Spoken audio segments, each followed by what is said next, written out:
Hello eight class students. So how are you, कैसे हैं बच्चों आप सभी।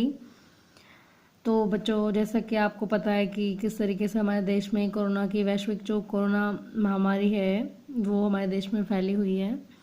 तो बच्चों, जब तक लॉकडाउन है अपने आप को सेफ रखिए, अपने एरिया को क्लीन रखिए, अपना हैंड वॉश कीजिए। ठीक है बच्चों, जितना हो सके आप प्रिकॉशंस लीजिए, सावधानी बरतिए, अपने आप को सेफ रखिए। ठीक है बच्चों, आप छोटे बच्चे हैं, इसके लिए आपका ज़्यादा उत्तरदायित्व बनता है कि आप अपने आप को कम ज़्यादा से ज़्यादा घर के अंदर रखें, आप बाहर ना जाएं। तो बच्चों, आज हम शुरू करते हैं ज्योग्राफी। ठीक है, ज्योग्राफी का फर्स्ट चैप्टर शुरू करेंगे जिसका नाम है रिसोर्सेज। रिसोर्सेज मीन्स संसाधन। तो आज हम रिसोर्सेज के बारे में डिस्कस करेंगे। रिसोर्सेज क्या होते हैं, इसके टाइप्स क्या होते हैं, इसको डिस्कस करेंगे इसको लेकर के। तो now I am starting the chapter. Water, electricity, rickshaw, vegetable and text book have something in common. तो बच्चों, water, electricity, rickshaw, vegetable and text book, ये सब क्या है, कॉमन सी चीज़ें होती हैं, आम सी चीज़ें हैं ये। They have all been used by you, ये सारी की सारी चीज़ें आपके द्वारा प्रयोग की जाती हैं। सो दे हैव यूटिलिटी, इसलिए इनकी उपयोगिता है। आप इन्हें यूज़ करते हो तभी इनकी उपयोगिता है। यूटिलिटी और usability is what makes an object और सब्सटेंस अ रिसोर्स। यूटिलिटी या यूजेबिलिटी एक ही मीनिंग होता है दोनों का। उपयोगिता, उपयोगिता क्या होती है, उपयोगिता किसी भी ऑब्जेक्ट को या सब्सटेंस को एक रिसोर्स बनाती है, एक संसाधन बनाती है। वैल्यू मीन्स वर्थ, वैल्यू का मीन क्या होता है, वर्थ, कीमत होती है, एक मूल्य होता है। Some resources have economic value, some do not. कुछ संसाधनों की आर्थिक वैल्यू कीमत होती है, कुछ की नहीं होती। फॉर एग्जाम्पल, उदाहरण के लिए, मेटल्स में हैव एन इकोनॉमिक वैल्यू, धातुओं की आर्थिक कीमत होती है। अ ब्यूटीफुल लैंडस्केप में नॉट, जबकि एक सुंदर भूदृश्य की कीमत नहीं होती। But both are important and satisfy human needs, परंतु दोनों ही महत्वपूर्ण हैं और मानवीय जरूरतों को संतुष्ट करते हैं। Some resources can become economically valuable with the time. कुछ रिसोर्सेज यानी कि संसाधन ऐसे भी होते हैं जो समय के साथ आर्थिक रूप से कीमती बन जाते हैं। Your grand mother's home remedies have no commercial value today. आपकी ग्रैंड मदर जो दादी माँ हैं, उनके घरेलू जो नुस्खे होते हैं, घरेलू जो उपचार की विधियाँ होती हैं, आज मार्केट में उनकी कोई वैल्यू नहीं है, कोई वाणिज्यिक कीमत नहीं है उनकी। But if they are patented, यदि उन्हें पेटेंट कर लिया जाता है, and sold by medical firm tomorrow, और कल को किसी मेडिकल फर्म में बेच दिया जाए, they could become economically valuable. तो इकोनॉमिकली यानी कि आर्थिक रूप से क्या बन सकती हैं, कीमती बन सकती हैं। Time and technology are two important factors that can change substance into resources. समय और तकनीक दो महत्वपूर्ण कारक हैं जो किसी उत्पाद को एक संसाधन में परिवर्तित कर सकते हैं। Both are related to the needs of the people, और दोनों ही मानवीय जरूरतों से जुड़े हुए हैं या संबंधित हैं। People themselves are the most important resource. मनुष्य खुद भी एक महत्वपूर्ण संसाधन है। इट इज़ देयर आइडियाज, ये उसके विचार हैं, ज्ञान है, इन्वेंशंस हैं एंड डिस्कवरीज, खोजें हैं, ये सब क्या है, that lead to the creation of more resources, जिनकी मदद से और भी ज़्यादा संसाधनों की उत्पत्ति होती है। ईच डिस्कवरी और इन्वेंशन, प्रत्येक खोज और invention, leads to many others, प्रत्येक खोजें और आविष्कार, प्रत्येक खोजें और आविष्कार क्या लेकर के आता है, किसी अन्य की उत्पत्ति करता है। यानी कि एक खोज और इन्वेंशन के जरिए दूसरी इन्वेंशन जुड़ी हुई होती है। The discovery of fire led to the practice of cooking, यानी कि आग की खोज करने के बाद किसकी प्रोसेस शुरू हो गई थी, कुकिंग की प्रोसेस शुरू हो गई थी। The discovery of fire led to the practice of cooking, यानी कि आग की खोज के बाद खाना बनाने की प्रक्रिया शुरू हुई। एंड अदर प्रोसेसेस, और साथ ही अन्य प्रक्रियाएं। While the invention of the wheel ultimately result in development of newer modes of transport, जबकि अन्य प्रक्रियाएं भी शुरू हुई जब चाक यानी कि जो पहिया होता है, जब पहिए का इन्वेंशन हुई, पहिए की जब खोज हुई, ठीक है, जब पहिए की खोज हुई तो उस समय स्वतः ही या परिणाम स्वरूप अपने आप ही ट्रांसपोर्ट के माध्यम का क्या होना शुरू हो गया था, विकास होना शुरू हो गया था। तो जैसे पहिए का आविष्कार हुआ, उसी के साथ ट्रांसपोर्ट भी विकसित होना शुरू हो गया। The technology to create hydro electricity has turn energy in fast flowing water into an important resource. The technology to create hydro electricity, यानी कि टेक्नोलॉजी का इस्तेमाल क्या उत्पन्न करने के लिए किया गया, हाइड्रो इलेक्ट्रिसिटी उत्पन्न करने के लिए किया गया। Has turn energy in fast flowing water, जो फास्ट फ्लोइंग वाटर, जो पानी का तीव्र गति का जो वेग था उससे एनर्जी उत्पन्न की इनटू एन इम्पोर्टेंट रिसोर्स, और ये जो एनर्जी उत्पन्न हुई ये बहुत ही महत्वपूर्ण संसाधन थी। टाइप्स ऑफ रिसोर्सेज, अब पढ़ेंगे रिसोर्सेज के प्रकार। Resources are generally classified into natural, human made and human. प्राकृतिक संसाधन, मानव संसाधन, मानव निर्मित संसाधन। तो रिसोर्सेज को 3 टाइप में डिवाइड कर सकते हैं हम, प्राकृतिक संसाधन, मानव निर्मित संसाधन और मानव संसाधन। अब पढ़ेंगे नेचुरल रिसोर्सेज क्या होते हैं। Resources that are drawn from nature, संसाधन जिन्हें प्रकृति से प्राप्त किया जाता है, and used without much modification, और बिना किसी सुधार के उनका प्रयोग किया जाता है, आर कॉल्ड नेचुरल रिसोर्सेज। इन्हें क्या कहा जाता है, प्राकृतिक संसाधन कहा जाता है। द एयर वी ब्रीथ, हवा जिसमें हम सांस लेते हैं। Water in our river and lakes, पानी जो हमारी नदियों और झीलों में होता है। द सॉइल्स, मिट्टी, मिनरल्स, खनिज, आर ऑल नेचुरल रिसोर्सेज, ये सभी क्या है, प्राकृतिक संसाधन हैं। Many of these resources are free gifts of nature, इनमें से कई स्रोत प्रकृति के मुफ्त उपहार हैं। And can be use directly, और जिनका प्रत्यक्ष रूप से प्रयोग किया जा सकता है। In some cases tools and technology may be needed to use a natural resource in the best possible way. In some cases, कुछ केसेस में औजार और तकनीकी का प्रयोग प्राकृतिक संसाधन का एक बेहतर तरीके से प्रयोग करने में भी किया जा सकता है। Natural resources are classified into different groups depending upon their, प्राकृतिक संसाधनों का वर्गीकरण विभिन्न समूहों में किया जा सकता है, और ये समूह किस पर निर्भर करते हैं, लेवल ऑफ डेवलपमेंट, विकास के स्तर पर, एंड यूज प्रयोग पर, ओरिजिन उत्पत्ति, स्टॉक भंडारण, एंड डिस्ट्रीब्यूशन और वितरण। तो इनके आधार पर हम जो है नेचुरल रिसोर्सेज को बांट सकते हैं। On the basis of their development and use resources can be classified into 2 groups, यानी कि on the basis of their development, इनके विकास और प्रयोग के आधार पर संसाधनों को 2 समूह में बांटा जा सकता है। ये actual resources, first actual resources यानी कि वास्तविक संसाधन, एंड दूसरा हो गया पोटेंशियल रिसोर्सेज, और पोटेंशियल रिसोर्सेज को बोलते हैं संभावित संसाधन। ठीक है, एक्चुअल रिसोर्सेज क्या होते हैं, are those resources whose quantity is known, तो जिनकी क्वांटिटी को हम जानते हैं वो रिसोर्सेज होते हैं actual resources. These resources are being used in the present, वर्तमान समय में इन संसाधनों का प्रयोग किया जा रहा है। The rich deposits of coal in Ruhr region of Germany, यानी कि जर्मनी का रूअर जो क्षेत्र है वहाँ पर कोयला के बहुत समृद्ध भंडार हैं। And petroleum of the West Asia, West Asia के petroleum. The dark soil of the Deccan plateau in Maharashtra, Maharashtra में दक्कन के पठार में मौजूद काली मिट्टी, आर ऑल एक्चुअल रिसोर्सेज। ये सब क्या है, ये सभी जो है वास्तविक संसाधन के एग्जाम्पल हैं। अब पोटेंशियल रिसोर्सेज यानी कि संभावित संसाधन। Potential resources are those whose entire quantity may not be known, यानी कि पोटेंशियल रिसोर्सेज यानी कि संभावित संसाधन वो होते हैं जिनकी क्वांटिटी को हम नहीं जानते, and these are not being used in present time, और वर्तमान समय में भी इनका प्रयोग नहीं हो रहा है। These resources could be used in the future, इन संसाधनों का प्रयोग भविष्य में किया जा सकता है। The level of technology we have at present may not be advanced, यानी कि वर्तमान समय में हमारे पास जो तकनीक का स्तर है वो इतना ज़्यादा विकसित नहीं है। To easily utilize these resources, की इन संसाधनों को आसानी से सदुपयोग कर सकें। The uranium found in Ladakh is an example of potential resource, जो यूरेनियम है लद्दाख में पाया जाने वाला यूरेनियम एक पोटेंशियल एग्जाम्पल रिसोर्सेज का अच्छा एग्जाम्पल है।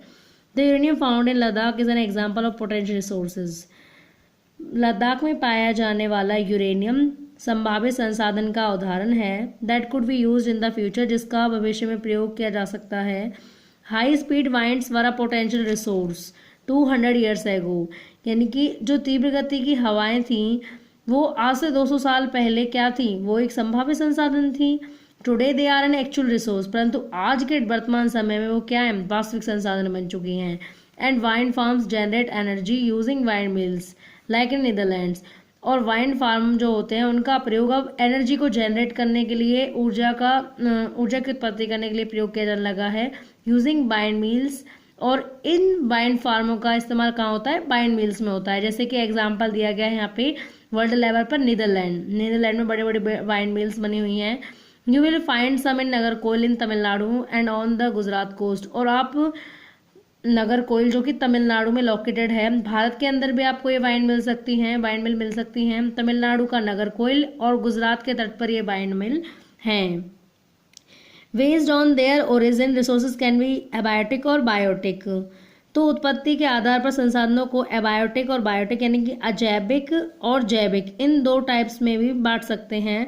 Abiotic resources are non living, यानी कि जो एबायोटिक अजैविक जो संसाधन हैं वे कैसे होते हैं, नॉन लिविंग होते हैं, यानी अजीविक होते हैं, अजीवित होते हैं, जीवित उनमें जीवन नहीं होता है। While biotic resources are living, जबकि बायोटिक जो जैविक संसाधन है वो जीवित होते हैं। Soils, rocks and minerals are abiotic but plants and animals are biotic resources. ठीक है, सॉइल्स यानी मिट्टी, चट्टाने, खनिज सब क्या है, अजैविक हैं, जबकि पौधे और जानवर क्या हैं, वो बायोटिक रिसोर्स यानी कि जैविक संसाधन। Now renewable resources. Natural resources can be broadly categorized into renewable and non-renewable resources. प्राकृतिक संसाधनों को मुख्य रूप से दो पार्ट्स में वर्गीकृत किया जा सकता है, first renewable and second non renewable resource. Renewable को बोलते हैं नवीकरणीय संसाधन और नॉन रिन्यूएबल रिसोर्स को बोलते हैं अनवीकरणीय संसाधन। Renewable resource are those which get renewed or replenished quickly. नवीकरणीय संसाधन वो संसाधन होते हैं जिनको दोबारा से शुरू किया जा सकता है और रिप्लेनिश्ड क्विकली, और जिनकी शीघ्र ही क्षतिपूर्ति या फिर जल्दी पूर्ति हो जाती है। Some of these are unlimited, इनमें से कुछ तो बहुत असीमित हैं, and are not affected by human activities, और जिनका मानवीय क्रियाओं के प्रभाव से भी कोई फर्क नहीं पड़ता है, यानी कि जिनका मानवीय क्रियाओं से भी कोई प्रभावित नहीं होती हैं। जैसे सोलर सिस्टम हो गया, सोलर एंड वाइंड एनर्जी, सौर ऊर्जा और पवन ऊर्जा। Yet careless use of certain renewable resources like water, soil and forest can affect their stock. परंतु लापरवाही से प्रयोग नवीकरणीय संसाधनों जैसे कि जल, मिट्टी और जंगल, इनके भंडारण को बुरी तरीके से अफेक्ट कर सकता है, बुरी तरीके से प्रभावित कर सकता है। Water seems to be unlimited renewable resource. पानी जो कि एक असीमित नवीकरणीय संसाधन प्रतीत होता है, but shortage and drying up of natural water resources is a major problem in many parts of the world today. परंतु शॉर्टेज, कमी और प्राकृतिक जल साधनों का सुखाव, यानी कि बट शॉर्टेज यानी परंतु आज के टाइम में जो पानी जैसे जल संसाधनों का जो सूखना हो रहा है, बहुत जल्दी सूख जा रहे हैं, पानी की जो कमी हो रही है, वाटर क्राइसिस जो हो रही है, वो आज विश्व के प्रत्येक भाग में एक मुख्य समस्या बनी हुई है। नेक्स्ट है non renewable resources are those which have a limited stock. अनवीकरणीय संसाधन वो होते हैं जिनका स्टॉक यानी कि भंडारण जो है बहुत ही सीमित होता है। Once the stocks are exhausted it may take thousand of years to be renewed or replenished. यदि एक बार इनका भंडारण खत्म हो गया तो इनको बनने में हजारों साल लग जाएंगे, इनकी पुनः पूर्ति होने में हजारों साल लग जाएंगे।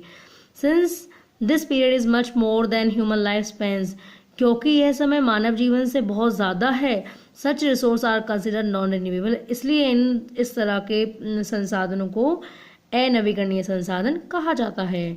कोयल, petroleum and natural gas are some example. कोयला, पेट्रोल और प्राकृतिक गैस ये सब कुछ एग्जाम्पल हैं इसके। On the basis of their distribution resources can be ubiquitous और लोकलाइज्ड, यानी कि वितरण के आधार पर संसाधन दो पार्ट्स में डिवाइड किए जा सकते हैं। पहला यूबिक्यूटोज यानी कि सर्वव्यापी संसाधन, और लोकलाइज्ड यानी कि सीमित संसाधन। तो resources that are found everywhere, यानी कि वो संसाधन जो हर जगह पाए जाते हैं, जैसे हवा जिसमें हम सांस लेते हैं, ये सब क्या है, ये यूबिक्यूटोज हैं, यानी कि सर्वव्यापी संसाधन हैं। But those which are found only in certain place, परंतु वो संसाधन जो केवल कुछ निश्चित स्थानों पर मिलते हैं, वो कौन से संसाधन होते हैं, वो लोकलाइज्ड यानी कि सीमित संसाधन कहलाते हैं। इनके एग्जाम्पल हैं कॉपर एंड आयरन और, यानी कि तांबा और लोहाश्क। The distribution of natural resources depends upon number of physical factors. अब प्राकृतिक संसाधनों का जो वितरण है वो कुछ भौतिक कारकों पर निर्भर करता है। भौतिक कारक कैसे, जैसे कि टेरेन भूभाग हो गया, क्लाइमेट वातावरण, एंड एल्टीट्यूड यानी कि ऊंचा स्थान, इन सब पर निर्भर करता है। The distribution of resources is unequal because these factors differ so much over the earth. अब संसाधनों का वितरण जो है असमान है क्योंकि ये जो भौतिक कारक हैं पृथ्वी पर बिल्कुल भिन्न हैं। नाउ ह्यूमन मेड रिसोर्सेज यानी कि मानव निर्मित संसाधन। समटाइम्स कई बार natural substances become resources only when their original form has been changed. कई बार प्राकृतिक जो उत्पाद होते हैं वही संसाधन बन जाते हैं जब उनका जो वास्तविक रूप होता है बदल दिया जाता है। Iron ore was not a resource until people learn to extract iron from it. लोह इश्क जो है तब तक एक संसाधन नहीं है जब तक कि लोग इसमें से लोहे को निकालना ना सीख लें। People use natural resources to make building. People प्राकृतिक संसाधनों का प्रयोग, प्राकृतिक संसाधनों का प्रयोग बिल्डिंग बनाने, ब्रिज बनाने, रोड, मशीनरी और व्हीकल्स बनाने, इन सब में करते हैं। Which are known as human made resources, जिसको हम मानव निर्मित संसाधन के नाम से जानते हैं। Technology is also a human made resource. तकनीक भी क्या है, एक मानव निर्मित संसाधन है। अब ह्यूमन रिसोर्सेज यानी कि मानव संसाधन। People can make the best use of nature to create more resources. मनुष्य प्रकृति का बेहतर यूज कर सकता है संसाधनों का उत्पत्ति में। When they have the knowledge, यदि जब उनके पास क्या होती है, नॉलेज होती है, स्किल होती हैं और तकनीक होती है ऐसा करने की। That is why human beings are a special resource. यही कारण है कि मानव संसाधन एक बेहतर और विशेष संसाधन है। पीपल आर ह्यूमन रिसोर्सेज, मनुष्य खुद भी क्या है, मानवीय संसाधन है। Education and health help in making people a valuable resource. शिक्षा और स्वास्थ्य ये दो चीज़ ऐसी हैं जो मनुष्य को एक कीमती संसाधन बनाने में मदद करती हैं। Improving the quality of people's skill so that they are able to create more resources is known as human resource development। यानी कि मनुष्य की कुशलताओं की गुणवत्ता को सुधारना पड़ेगा। Improving the quality of people's skill यानी कि मनुष्य की यानी कि लोगों की कुशलता की गुणवत्ता को सुधारना। so that they are able to create more resources, ताकि वे बेहतर तरीके से संसाधनों को उत्पन्न कर सकें, is known as human resource development. इसी को मानवीय संसाधन का विकास कहा जाता है, मानव संसाधन का विकास कहा जाता है। Next, conserving resources. अब संसाधनों का संरक्षण। Using resources carefully and giving them time to get renewed यानी कि यूजिंग रिसोर्सेज केयरफुली, संसाधनों का सावधानी पूर्वक प्रयोग, and giving them time to get renewed और उन्हें पुनः पूर्ति होने के लिए समय देना ही क्या कहलाता है, संसाधनों का संरक्षण कहलाता है, यानी कि रिसोर्स कंजर्वेशन कहलाता है। Balancing the need to use resource, संसाधनों के प्रयोग के लिए हमें सबसे पहले अपनी ज़रूरतों को बैलेंस करना होगा, संतुलन करना होगा अपनी ज़रूरतों का। And also conserve them for the future, और हमें भविष्य के लिए भी इनको क्या करना पड़ेगा, संरक्षित करना पड़ेगा, बचा कर रखना पड़ेगा। इज कॉल्ड सस्टेनेबल डेवलपमेंट, इसी को क्या कहते हैं, सतत पोषणीय विकास या सस्टेनेबल डेवलपमेंट कहा जाता है। There are many ways of conserving resources, यहाँ पर बहुत सारे ऐसे तरीके हैं जिसके जरिए हम संसाधनों का संरक्षण कर सकते हैं।